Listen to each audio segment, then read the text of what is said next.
House ബ്ലൂങ്ങിനെ പറ്റി പറയുന്ന കുറേ കാര്യങ്ങൾ അതെല്ലാം തന്നെ ഫാൾസ് ആണ്, പറയുന്നത് തെറ്റാണ് എന്നൊന്നും പറയില്ല. പക്ഷേ ഇഷ്ടമില്ലാത്ത കുറച്ച് ആൾക്കാരോടായിരുന്നു വർക്ക് ചെയ്യേണ്ടി വന്നത്. That includes Malayalam. Hello guys, welcome back to my YouTube channel. കുറേ കാലത്തിന് ശേഷമാണ് നമ്മളൊരു ഇൻഫോർമേറ്റീവ് വീഡിയോ ചെയ്യുന്നത്. അപ്പോൾ ഇന്നത്തെ വീഡിയോ എന്ന് പറയുന്നത് ഹൗസ് ബ്ലൂങ്ങിനെ പറ്റി തന്നെയുള്ളൊരു വീഡിയോ ആണ്. കുറേ യൂട്യൂബ് ചാനലിലൊക്കെ ഞാൻ കണ്ടു ഹൗസ് ബ്ലൂങ്ങിനെ പറ്റി പറയുന്ന കുറേ കാര്യങ്ങൾ അതെല്ലാം തന്നെ ഫാൾസ് ആണ്, എല്ലാം തന്നെ പറയുന്നത് തെറ്റാണ് എന്നൊന്നും പറയില്ല. പക്ഷേ നമ്മൾ ഓൾറെഡി നമ്മുടെ സീരീസിൽ റിയാലിറ്റി ഓഫ് ഹൗസ് ബിൽഡിങ്ങിനെ പറ്റിയിട്ട് കുറച്ച് വീഡിയോസ് ഇട്ടിട്ടുണ്ടായിരുന്നു. അപ്പോൾ അതിൻ്റെ കൂടെ ചേർക്കാൻ പറ്റിയ കുറച്ച് കാര്യങ്ങൾ പറയാമെന്ന് വിചാരിച്ചു. എന്നോട് ചോദിച്ചൊരു കാര്യമുണ്ട്, ഏത് ട്രേഗറിലാണ്, അതായത് ഏത് കമ്പനിക്ക് കീഴിലാണ് വർക്ക് ചെയ്യുന്നത്. Company in the sense old age home ആണോ അതോ ക്രാങ്കൻ ഹൗസ് ആണോ, അതായത് ഹോസ്പിറ്റലാണോ എന്നുള്ളത്. ഞാൻ ഓൾഡ് ഏജ് ഹോമിന് കീഴിലാണ് വർക്ക് ചെയ്യുന്നത്. അത് എനിക്ക് ക്രാങ്കൻ ഹൗസ് അല്ലെങ്കിൽ ഹോസ്പിറ്റൽ വർക്ക് ചെയ്യാൻ താല്പര്യക്കുറവ് ഉണ്ടായിട്ടല്ല. ഏറ്റവും കൂടുതൽ എളുപ്പം ആൾക്കാരെ വേണ്ടത്, സ്റ്റുഡൻസിനൊക്കെ വേണ്ടത് ഓൾഡ് ഏജ് ഹോമിനാണ്. അവിടെ കിട്ടാനും കുറച്ചും കൂടി എളുപ്പമാണ്. പിന്നെ ഞാൻ ഓൾറെഡി പഠിച്ച് വന്നതൊക്കെ ഓൾഡ് ഏജ് ഹോമിൽ തന്നെ ആയതുകൊണ്ട് ഞാൻ വിചാരിച്ചു ഓൾഡ് ഏജ് ഹോമിൽ തന്നെ നിൽക്കാമെന്നുള്ളത്. അപ്പോൾ ഇതിന് മുന്നേ ഞാൻ വർക്ക് ചെയ്ത സ്ഥലത്ത് നിന്ന് ഞാൻ മാറി. നിങ്ങൾ എൻ്റെ പണ്ടത്തെ വീഡിയോസൊക്കെ കണ്ടിട്ടുണ്ടെങ്കിൽ നിങ്ങൾക്കറിയാം, ഞാനൊരു മെറൂൺ കളർ യൂണിഫോമാണ് ഇട്ടുകൊണ്ടിരുന്നത്. ഇപ്പം എൻ്റെ യൂണിഫോമൊക്കെ മാറി. ബിക്കോസ് ഒബ്വിയസ്ലി ഞാൻ എൻ്റെ സ്ഥലം, കമ്പനി ഞാൻ മാറി. ഫസ്റ്റ് ഇയർ ഹൗസ് ബിൽഡിങ്ങിന് ശേഷം മാറി. It's already because of some ഭയങ്കര സ്ട്രെസ്സുള്ള സ്ഥലമായിരുന്നു. എനിക്ക് ഒട്ടും ഇഷ്ടമില്ലാത്തൊരു എൻവയോൺമെൻ്റ് ആയിരുന്നു. വിത്ത് ലോഡ് ഓഫ് എനിക്കിഷ്ടമില്ലാത്ത കുറച്ച് ആൾക്കാരോടായിരുന്നു വർക്ക് ചെയ്യേണ്ടി വന്നത്. That includes Malayalees. ഓക്കെ, അപ്പോൾ ഇപ്പോൾ എനിക്ക് നല്ലൊരു സ്ഥലത്ത് ജോലി കിട്ടി. അപ്പോൾ കുറേ പേര് എന്നോട് ചോദിച്ചു, ഞാൻ ഓൾറെഡി കമൻറ്റിലൊക്കെ ഇട്ടിട്ടുണ്ടായിരുന്നു, മാസ്റ്റേഴ്സിൽ നിന്ന് മാറിയോ, മാസ്റ്റേഴ്സ് ആയിരുന്നല്ലോ പ്ലാൻ എന്നുള്ളത്. കമൻസിൽ ഞാൻ പറഞ്ഞിട്ടുണ്ടായിരുന്നു, something better came up. Okay, some better plans came up. So as for now I'm just saying that I'm still continuing nursing house building. Okay, ഏറ്റവും വലിയ ഒരു ക്വസ്റ്റ്യനാണ് BSc നഴ്സിംഗ് ഇന്ത്യയിൽ പഠിക്കണോ അല്ലെങ്കിൽ ഹൗസ് ബിൽഡിംഗ് ജർമ്മനിയിൽ ചെയ്യണോ എന്നുള്ളത്. അതിപ്പോൾ എത്ര തവണ ഞാൻ വീഡിയോസിൽ ഇടയിലൊക്കെ വെച്ച് പറഞ്ഞാൽ പോലും ആൾക്കാർക്ക് ഇപ്പോഴും ഡൗട്ടാണ്. BSc nursing or house building എന്ന് പറയുന്നത് രണ്ടിനും രണ്ടിൻ്റേതായ പ്രാധാന്യമുണ്ട്. ഫോർ എക്സാമ്പിൾ, നിങ്ങൾക്കൊരു ഇൻഡിപെൻഡൻസ് ആണ് ആവശ്യമെങ്കിൽ, ഒരു യങ് ഏജിൽ തന്നെ ഫിനാൻഷ്യലി ഇൻഡിപെൻഡൻ്റ് ആവണം എന്നുണ്ടെങ്കിൽ obviously go for house building. എനിക്കറിയാം, +2 കഴിഞ്ഞ് 1 കൊല്ലം അല്ലെങ്കിൽ 1.5 കൊല്ലം ജർമ്മനൊക്കെ പഠിച്ച് ഇവിടെ വരിക എന്ന് പറയുന്നത് ഇറ്റ്സ് ഒബ്വിയസ്ലി ഭയങ്കര ഡിഫിക്കൽട്ടാണ്. അപ്പോൾ നമ്മളിങ്ങനെ വിചാരിക്കും, വല്ല സിമ്പിളായിട്ട് എല്ലാവരും പോയ പോലെ BSc നഴ്സിങ്ങിന് കോളേജിൽ പോയി ചേർന്നാൽ മതിയായിരുന്നു. ബിക്കോസ് നമ്മളൊരു വർഷം അവിടെ പോവുകയാണല്ലോ. അപ്പോൾ എല്ലാവരും വിചാരിക്കുന്ന ഒരു കാര്യമാണത്. പക്ഷേ നിങ്ങൾക്ക് ഫിനാൻഷ്യൽ ഇൻഡിപെൻഡൻസ് വേണം എന്നുണ്ടെങ്കിൽ ഹൗസ് ബിൽഡിംഗ് നഴ്സിംഗ് ജർമ്മനിയിൽ തന്നെ എടുക്കുന്നതായിരിക്കും ഏറ്റവും നല്ലത്. ഈ പറയുന്നത് പോലെ തന്നെ മാസം നമുക്ക് 1 ലക്ഷം സ്റ്റൈഫൻഡ് കിട്ടും എന്ന് പറയുന്നതൊക്കെ സത്യം തന്നെയാണ്. അതിൽ എത്ര നമ്മുടെ കയ്യിൽ അവസാനം കിട്ടുമെന്നുള്ളത് വേറൊരു ക്വസ്റ്റ്യൻ. ബട്ട് ഈ നാട്ടിലെ ഏജൻസിമാരൊക്കെ പറയില്ല, 1 ലക്ഷം രൂപ നിങ്ങൾക്ക് കയ്യിൽ കിട്ടും. അപ്പോൾ ആ ഒരു ഇതൊക്കെ കണ്ട് നിങ്ങൾക്ക് വേണമെങ്കിൽ ജർമ്മനിക്ക് വരാം. പക്ഷേ അതേസമയം നിങ്ങൾ ചിന്തിക്കേണ്ട ഒരു കാര്യമുണ്ട്, 1 ലക്ഷം രൂപ കയ്യിൽ കിട്ടുമെങ്കിൽ പോലും മിനിമം ഇവിടെ എല്ലാവരും കൊടുക്കുന്ന ഒരു റെൻ്റാണ് 35,000 40,000 ഒക്കെ റെൻറ്റ് വരുന്നുണ്ട്. റെൻറ്റ്, പിന്നെ റേഡിയോ ടാക്സ്, ചർച്ച് ടാക്സ്, പിന്നെ വോഡഫോൺ ഇന്ത്യ ആണ് കേട്ടോ, വൈഫൈൻ്റെ പൈസ, അതല്ലാതെ ഇലക്ട്രിസിറ്റീൻ്റെ വേറെ പൈസ, ഇതെല്ലാം കൂടെ കഴിഞ്ഞ് എത്ര കയ്യിൽ കിട്ടും എന്നുള്ളത് നമ്മൾ വേറെ സെപ്പറേറ്റ് വീഡിയോ ആയിട്ട് തന്നെ ഇടുന്ന ഒരു വീഡിയോ ആണത്. So that's about financial independence ആണെങ്കിൽ go for nursing house building.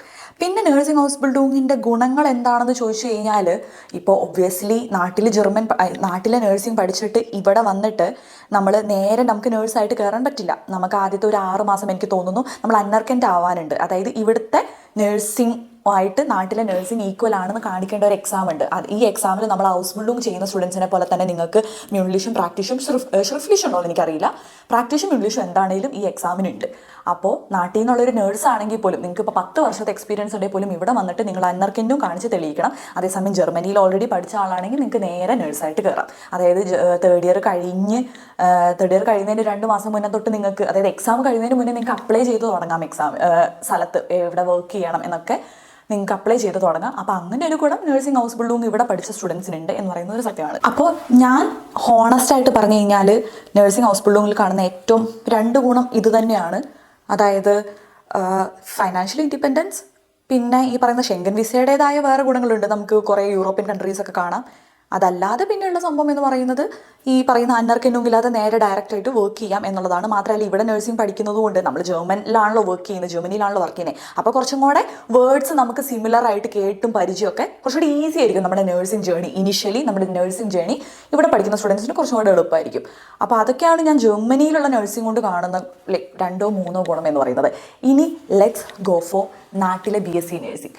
BSc nursing എന്ന് പറയുന്നത് നാട്ടിലെ 4 വർഷത്തെ കോഴ്സാണ്. ജർമ്മനിയിൽ ഔസ്ബിൾഡിംഗ് എന്ന് പറയുന്നത് 3 വർഷത്തെ കോഴ്സാണ്. 3 വർഷത്തെ ഔസ്ബിൾഡിംഗ് എന്ന് പറയുന്നത് ഒരു വൊക്കേഷണൽ കോഴ്സാണ്. അതായത് നമ്മുടെ നാട്ടിൽ ഡിപ്ലോമ എന്നൊക്കെ പറയുന്ന പോലെ. ഇപ്പോൾ ഡിപ്ലോമയും അതായത് പോളിടെക്നിക്കും എഞ്ചിനീയറിംഗും സെയിം ആണോ എന്ന് ചോദിക്കുന്നത് പോലെയാണ് BSc നഴ്സിംഗും ഇവിടുത്തെ നഴ്സിംഗും ഈക്വൽ ആണോ എന്ന് ചോദിക്കുന്നത്. കാരണം ഇവിടുത്തെ നഴ്സിംഗ് കൊണ്ട് നമുക്ക് വർക്ക് ചെയ്യാൻ പറ്റും. സത്യം പറഞ്ഞാൽ പറയുമ്പോൾ അമേരിക്കയിൽ വർക്ക് ചെയ്യാം, നാട്ടിലൊക്കെ വർക്ക് ചെയ്യാം എന്നൊക്കെ പറയുന്നവരുണ്ട്. പക്ഷേ it's actually practically possible only in European countries. ഇവിടുത്തെ നഴ്സിംഗ് എന്ന് പറയുന്നത് യൂറോപ്യൻ കൺട്രീസിൽ ഇറ്റ്സ് ഓവറോൾ അൺമർക്കൻ്റ് ആണ്. ഇപ്പോൾ നാളെ എനിക്കിപ്പോൾ നെതർലാൻഡ്സിൽ പോയി വർക്ക് ചെയ്യണമെങ്കിൽ I can go with this nursing. അതേസമയം അവിടുത്തെ ഡച്ച് ഭാഷ പഠിക്കണം, അത് വേറൊരു കാര്യം. പക്ഷേ you can work as a nurse there. അതേസമയം നാട്ടിലെ BSc നഴ്സിംഗ് പഠിച്ചു കഴിഞ്ഞാൽ you can work anywhere, like let's say America, Australia, അതേപോലെ ഇപ്പോൾ എവിടെയാണ് പറയണ്ടേ, UK ഡയറക്റ്റ് നേഴ്സായിട്ട് നിങ്ങൾക്ക് വർക്ക് ചെയ്യാം. അതേസമയം ഇവിടുത്തെ നഴ്സിംഗ് പഠിച്ചിട്ട് കുറേ പേര് എന്നോട് ചോദിച്ചിട്ടുണ്ട് ഇവിടുത്തെ നഴ്സിംഗ് പഠിച്ച നാട്ടിലാണെങ്കിലും വന്ന് ജോലി ചെയ്യാൻ പറ്റുമെന്ന്. I think it's practically not possible. അങ്ങനെ തന്നെ പറയേണ്ടി വരും. കാരണം ഇവിടുത്തെ നഴ്സിംഗും നാട്ടിലെ നഴ്സിംഗും ആനയും ചേനയും തമ്മിലുള്ള വ്യത്യാസമുണ്ട്. ഇവിടുത്തെ അസുഖങ്ങളല്ല നാട്ടിലെ അസുഖങ്ങൾ. നാട്ടിൽ നമ്മൾ കുറച്ചുകൂടി ഡീപ്പായിട്ട് പഠിക്കുന്നുണ്ട്. ഇവിടുത്തെ നഴ്സിംഗിൽ അത്ര ഡീപ്പല്ല നമ്മുടെ like as far as for like ഒരു ഫസ്റ്റ് ഇയർ കഴിഞ്ഞ ഒരു സ്ഥിതിക്ക്, അല്ലെങ്കിൽ സെക്കൻഡ് ഇയർ സ്റ്റുഡൻറ്റ് എന്ന നിലയ്ക്ക് പറയുകയാണെങ്കിൽ we are not studying everything in deep. ഒരു പാർഷ്യലായിട്ടൊന്ന് മഗ്ഗപ്പ് ചെയ്തേ നമ്മൾ പഠിക്കുന്നുള്ളൂ. സോ അതെനിക്ക് പറയണം തോന്നി. നാട്ടിലെ BSc നഴ്സിംഗ് പഠിച്ചു കഴിഞ്ഞാൽ you have international recognition, U can work anywhere. So it's flexible. അതായത് 4 വർഷത്തെ കഷ്ടപ്പാട് കഴിഞ്ഞ് കഴിഞ്ഞാൽ ഒബ്വിയസ്ലി ഐ വുഡ് സേ നാട്ടിലെ BSc നഴ്സിംഗ് തന്നെയാണ് വർത്ത്. അൺലെസ് നമുക്ക് പൈസയൊന്നും കിട്ടുന്നില്ല, അതൊരു സത്യം തന്നെ. പക്ഷേ ഭയങ്കര വേർത്തായിരിക്കും നാട്ടിലെ BSc നഴ്സിംഗ് പഠിച്ചാൽ എന്ന് എനിക്ക് തോന്നുന്നുണ്ട്. ഇപ്പോൾ എനിക്ക് തോന്നുന്നുണ്ട് നഴ്സിംഗ് BSc പഠിച്ചു കഴിഞ്ഞാൽ നമുക്ക് ഇവിടെ വന്നിട്ട് നമുക്ക് മാസ്റ്റേഴ്സ് ചെയ്യാം, ഇപ്പോൾ വേണേൽ MBA ചെയ്യാം, അല്ലെങ്കിൽ വേറെ ഏതെങ്കിലും കോഴ്സിൽ ചെയ്യാം. പക്ഷേ ഇവിടുത്തെ നഴ്സിംഗ് പഠിച്ചു കഴിഞ്ഞാൽ നമ്മളൊരു ഡിപ്ലോമ പോലെ തന്നെയാണല്ലോ. അപ്പോൾ ഡിപ്ലോമയിൽ നിന്ന് ബാച്ചിലേഴ്സിലേക്കുള്ള ദൂരം കുറച്ചധികമാണ്. അതേപോലെ ഇവിടെ നമുക്ക് അത് പഠിച്ചു കഴിഞ്ഞ വഴി അതായത് ഞാനും ഒരു BSc നഴ്സും തമ്മിൽ പഠിച്ചു കഴിഞ്ഞാൽ പക്ഷേ ഞങ്ങൾക്ക് നേരെ കയറി മാസ്റ്റേഴ്സ് എടുക്കാൻ പറ്റില്ല. കാരണം എനിക്ക് വൊക്കേഷണൽ അതായത് ഔസ്ബിൾഡിംഗ് ആണുള്ളത്, അവൾക്ക് BSc നഴ്സിംഗ് ആണുള്ളത്. അതുകൊണ്ട് ഇറ്റ്സ് ഡിഫറെൻറ്റ്. എനിക്ക് വൈറ്റബിൾഡിംഗ് ചെയ്യാൻ പറ്റും, കൂടുതലുള്ള ആൾക്കും വൈറ്റബിൾഡിംഗ് ചെയ്യാൻ പറ്റും. പക്ഷേ മാസ്റ്റേഴ്സ് അത് കുറച്ച് വളരെ അധികം ദൂരമുള്ളൊരു യാത്രയാണ്. ഇപ്പോഴും കഴിഞ്ഞ് കഴിഞ്ഞാൽ വർക്ക് ചെയ്യാൻ പറ്റുമോ, ഐ മീൻ അമേരിക്കയിലൊക്കെ വർക്ക് ചെയ്യാൻ പറ്റുമോ എന്ന് ചോദിക്കുന്നവരോട് ഇപ്പോൾ BSc നഴ്സിംഗ് കഴിഞ്ഞ് കഴിഞ്ഞാൽ എനിക്കറിയില്ല നേരെ നിങ്ങൾക്ക് കയറി അമേരിക്കയിൽ വർക്ക് ചെയ്യാൻ പറ്റുമോ എന്നുള്ളത്. നിങ്ങൾക്ക് എക്സാംസ് എഴുതേണ്ടി വരും ഒബ്വിയസ്ലി, കുറച്ച് ഈക്വലൈസ് ചെയ്യുന്ന രീതിയിൽ. അതിനേലും കൂടുതലായിരിക്കും ഇവിടുത്തെ ഹൗസ്ബിൾഡിംഗ് കഴിഞ്ഞ് അമേരിക്കയിൽ പോകുമ്പോൾ കുറച്ചും കൂടെ പരീക്ഷകൾ, കുറച്ചും കൂടെ എക്സ്പീരിയൻസസ് നിങ്ങൾ കാണിക്കേണ്ടി വരും. NCLEX പോലത്തെ എക്സാംസ് ഒക്കെ നിങ്ങൾ എഴുതി കഴിഞ്ഞാൽ അങ്ങനത്തെ കുറേ എന്തൊക്കെയോ കടമ്പകൾ കടന്നാലാണ് നിങ്ങൾക്ക് ഹൗസ്ബിൾഡിംഗ് കഴിഞ്ഞ് നിങ്ങൾക്ക് അമേരിക്ക പോലെയുള്ള സ്ഥലങ്ങളൊക്കെ വർക്ക് ചെയ്യാൻ പറ്റും. It's little more complicated that BSc nursing. BSc nursing പഠിച്ചു കഴിഞ്ഞാൽ like you can go wherever you want. അതിൻ്റെ ഒരു ഗുണമാണ്, നമ്മുടെ BSc നഴ്സിംഗ് പഠിക്കുന്നതിൻ്റെ ഒരു ഗുണമാണത്. അപ്പോൾ BSc നഴ്സിംഗ് ആണോ ഹൗസ്ബിൾഡിംഗ് ആണെന്ന് ചോദിച്ചു കഴിഞ്ഞാൽ നേരത്തെ പറഞ്ഞ പോലെ രണ്ടിൻ്റേതായ ഒരു ഇതുണ്ട്. പക്ഷേ നഴ്സിംഗ് ഇസ് ലൈക്ക് പഠിച്ചു കഴിഞ്ഞാൽ ഒബ്വിയസ്ലി BSc നഴ്സിംഗ് ആണ് വേർത്ത് എന്നേ ഞാൻ പറയുള്ളൂ. നിങ്ങൾക്ക് എവിടെ വേണേലും പോകാമല്ലോ.